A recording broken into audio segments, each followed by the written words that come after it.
Is Russia really going to invade Ukraine?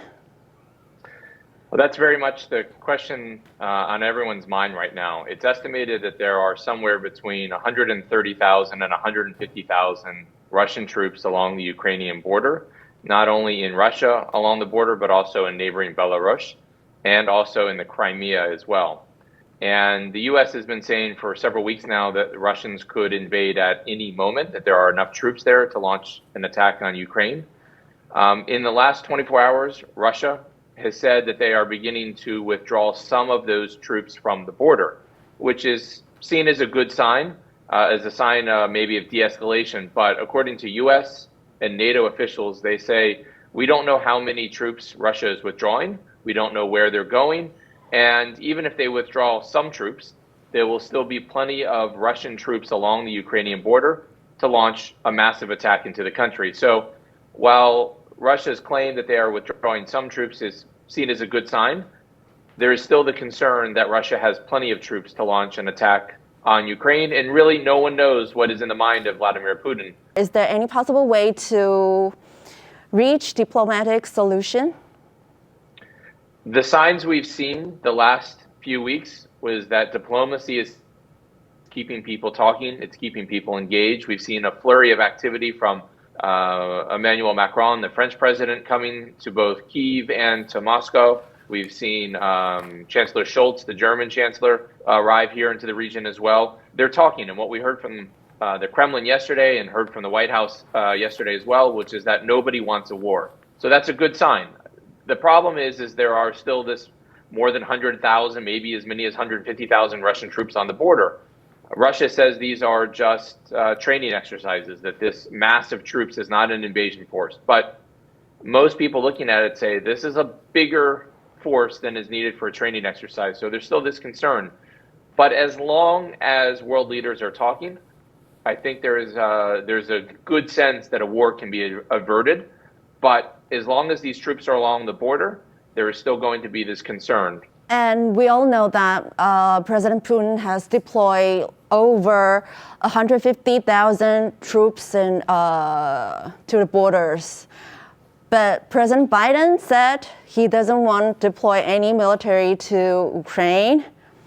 So is it because he doesn't want to see what things happened in last year in Afghanistan?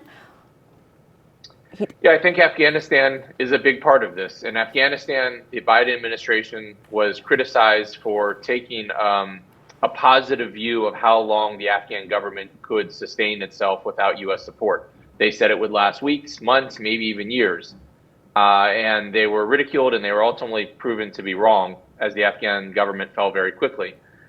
Most people think that the Biden administration is ramping up the warnings about a possible attack here to combat the worst case scenario.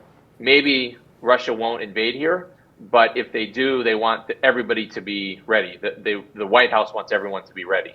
The U.S. has moved about 10,000 or so troops into the region, not into Ukraine, but into Poland and a few other places. NATO has 5,000 or 6,000 troops in the region as well, not in Ukraine, but again, in the region.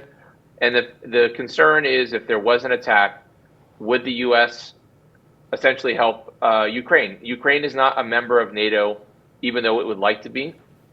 And even though there are talks at some point that NATO might allow Ukraine to join, this is the single most important issue for Vladimir Putin and Russians, which is they do not want another Eastern Bloc country, another former Soviet country to join NATO, and they definitely don't want Ukraine to join NATO. Putin sees NATO as part of his world, the Russian world, not as part of Europe. And so this is essentially the security concern that Vladimir Putin wants addressed. Ukraine is not joining NATO anytime soon, but it clearly has deep ties to the West and is moving away from Russia. And that's what Vladimir Putin wants to stop. Red News and Seed News says that Ukraine and Russia's tension is escalating. But right now you're in Ukraine, right? And I just saw your Twitter. I read your Twitter. You post this hot dog. Looks like delicious. So how's life in Ukraine? Do people still live like normal? Yes, the hot dogs are delicious. The food here is delicious. The biggest issue right now, from what we're hearing from Ukrainians when we talk to them, is this threat of the Russian invasion. Now, in Ukraine, the government here has not had the same warnings that the United States and other NATO officials have had.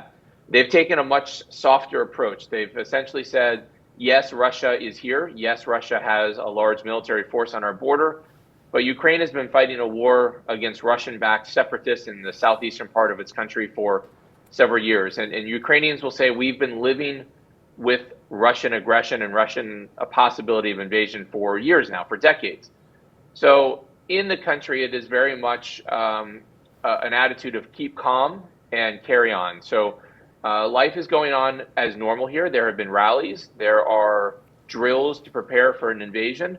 But at the same time, schools are open, businesses are open, nightlife is open. And so you have a mixed signal. The Ukrainians are aware of what's going on. They're also living their lives as normal. But at the same time, there's some training and preparations going on in the country as well if there were to be an invasion.